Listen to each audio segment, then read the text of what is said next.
Well, finally, we have Flavius Josephus. He is a Jewish man who is a Pharisee. He fought during the Jewish war, but eventually his platoon, so to speak, was captured, and he was taken captive by the Romans at the fall of the temple in AD 70.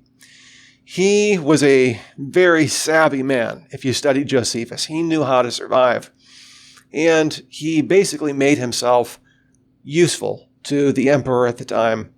And Vespasian took him under his wing to be a court historian to write down the history of the Jewish people. And in the midst of this, to flatter the Romans and their occupation of Israel.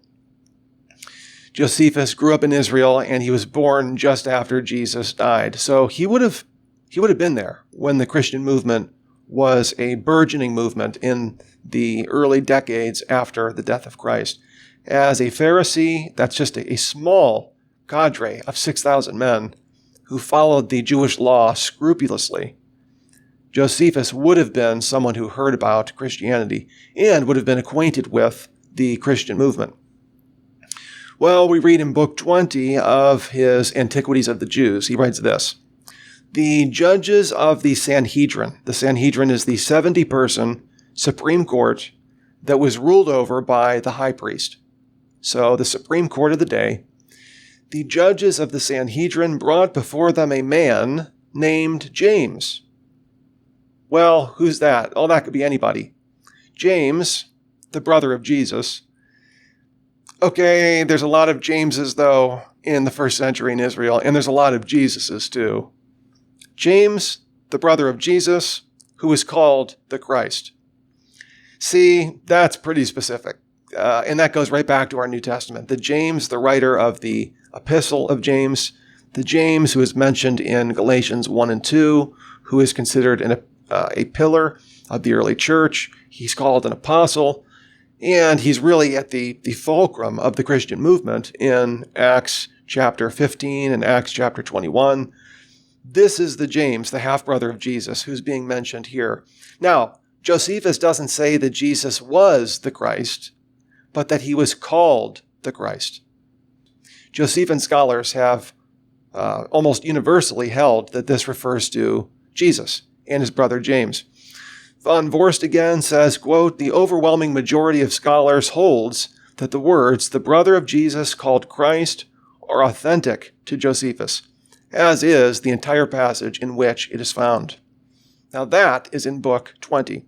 There is a disputed passage in Josephus, which is in Book 18 of Josephus. Let me just read it in the way that it is preserved for us. We read this. Now see what you think of this.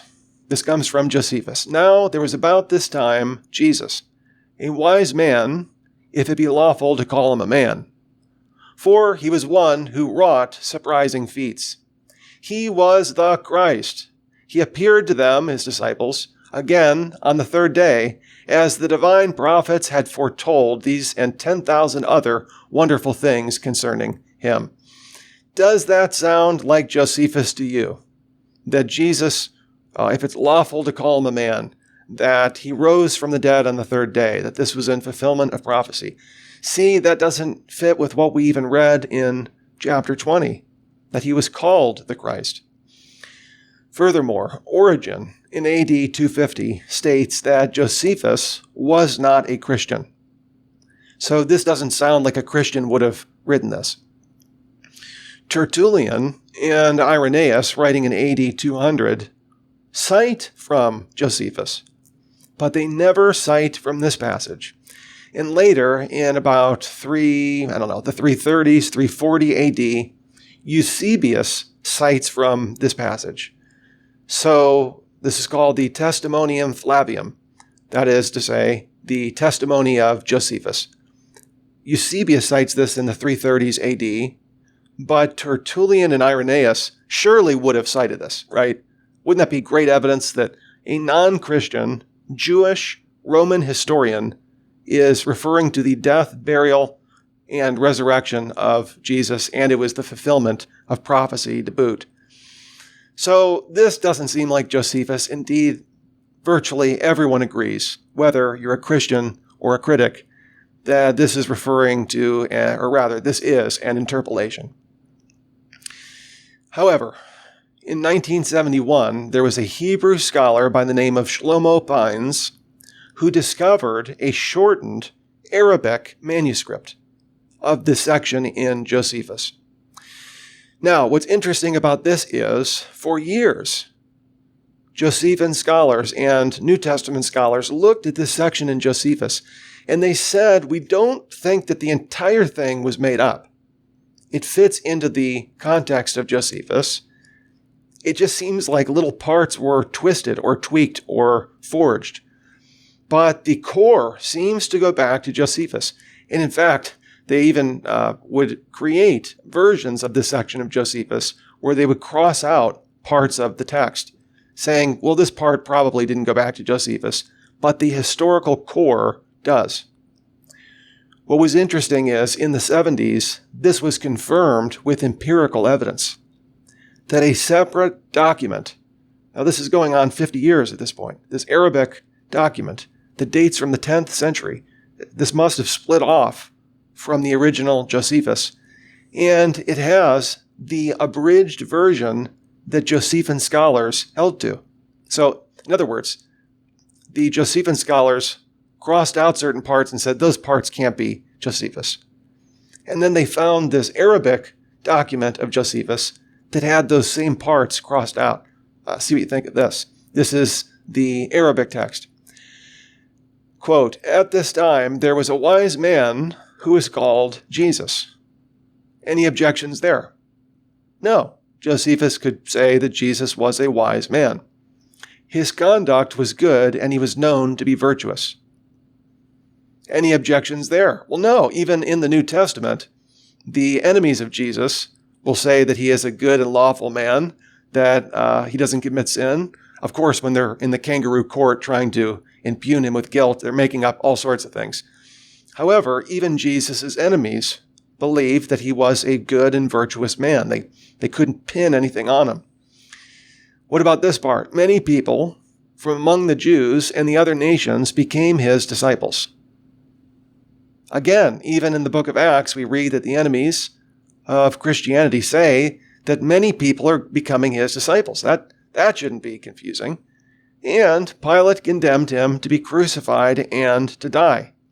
That's what we read from Tacitus. Nothing controversial here at all. Those who had become his disciples did not abandon his discipleship after his crucifixion.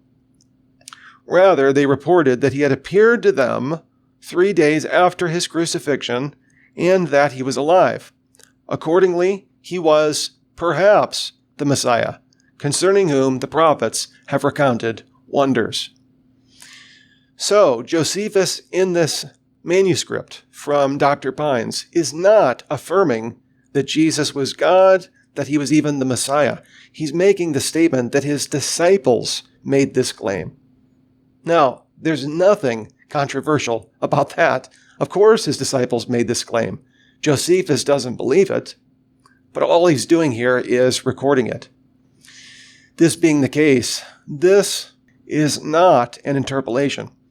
Indeed, 3-1 or 5-1 Josephine scholars believe that the core of this text goes back to the pen of Josephus himself.